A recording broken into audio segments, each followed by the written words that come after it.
What's going on, everybody? King of Dragons 5000 here, coming at you with another figure review. Today we'll be having a look at the Hasbro Marvel Legends Infinite Series Agents of Hydra, and this is of course the Hydra Grunt. Now I originally was going to pass on these guys, but then I saw them in stores, multiples of them actually, and I don't normally buy multiples of the same figure, but I made an exception for this. And yes, I do have multiple Hydra Grunts. But anyway, going on the back, it's the same read-up we had with Red Skull. Agents of Hydra, cut off one head, two more shall take its place. Hydra may be defeated, but never can be destroyed. Or something like that, I don't know. But he actually looks like a much better figure than Red Skull. He does come with the same arm that Red Skull came with. So what I'm going to do now is get him opened up, and we'll go on to the rest of his review, so sit tight, everyone.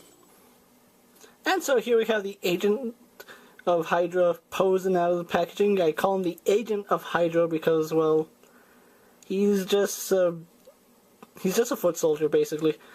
But before we got onto him, he did come with a piece of the Mandroid. He came with, I believe, the left arm, the one with the giant bladed weapon. It's the same as Red Skull, so I'm not going to show it off because, one, it's in another room, and two, I don't want to go get it. But he also does come with this Hydra gun. Now, moving him off to the back, you can see the Hydra skull, as well as the Hydra tentacles, heads. I don't know what that's supposed to be. I'm going to guess it's supposed to be heads. But really nice details on this gun. There's more paint apps than I thought there would be originally, but that's not a bad thing. That's actually a good thing in my opinion. And he also does come with this sniper rifle. If you're wondering why it looks familiar, this is the same sniper rifle that the Winter Soldier came with. So Winter Soldier actually came with a reissue of the Agent of Hydra's sniper rifle. Moving those off to the side, so we can stand the Agent of Hydra up. Now, I don't have a problem with this figure. The only thing I have is a problem with the mold. For some reason, every Hasbro Marvel Legend figure I have that uses this mold suffers the exact same quality control issues, being the hip joint, as you can see, doesn't connect to the hips all that well. He's moving around this little ball.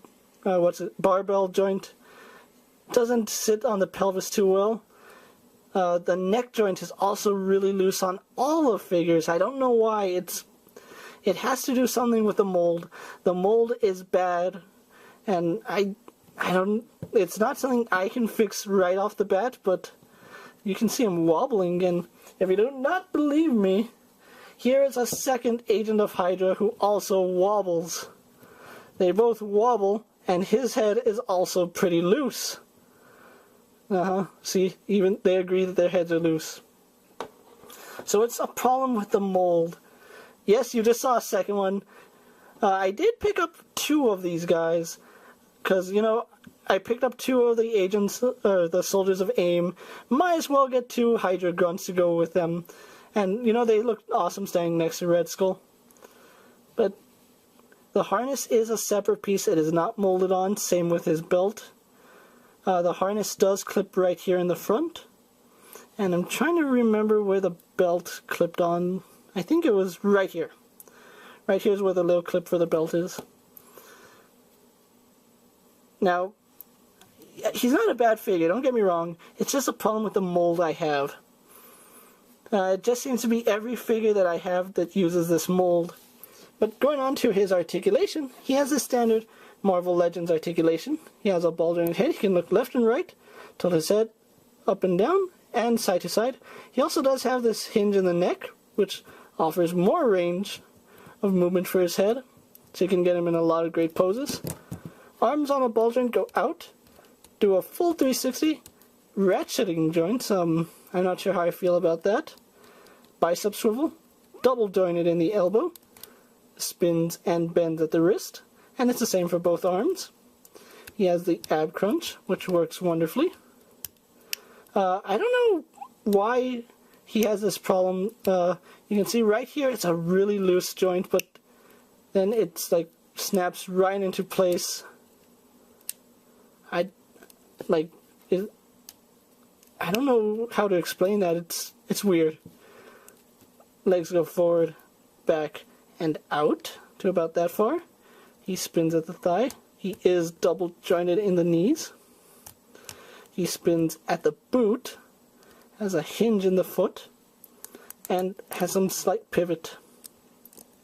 Besides quality control issues, one gripe I have about him is just this piece right here, his forearm. It's green painted yellow, and although from a distance you can't really tell, when you get up close, you can tell there is a huge discoloration between his gauntlet versus all the rest of his gear. Maybe they should have gone with a more orange tint to it, I don't know, but I don't know. He's a really nice figure, don't get me wrong. So what I'm going to do now is get him posed and move on to my final thoughts. Then we'll wrap up this review, so sit tight, everyone. And so here we have the Hydra grunts posed for my final thoughts. And overall, I think these are really nice figures. I'm not going to dismiss them because of their quality control. I don't really play with my figures, I just display them. Once in a while, I'll get them in neat poses, and so far it hasn't been a hindrance with their joints. But overall, I really do like these guys. I actually think I prefer these guys over Red Skull. And Red Skull was a figure I was looking forward to, but then it failed miserably because of that god-awful trench coat mold. These guys are much better figures in my opinion. The articulation works. That's key here. I picked these guys up at Kmart and Toys R Us. I actually had them on layaway with the AIM soldiers. There was a set at each store. When I picked them both up, each one cost me about $18.99. That's what you're gonna end up paying for 6-inch figures these days. Why? I don't know. Price gouging. Who knows? Global warming. That's all I'm gonna say.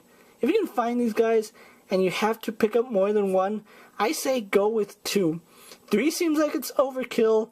Anything beyond that, you're just wasting money on the same figure, and I don't normally buy multiples of one figure. If I normally buy a figure, it has variation to another one, but this is one instance that I put my pride aside and actually got 2 of the same figure.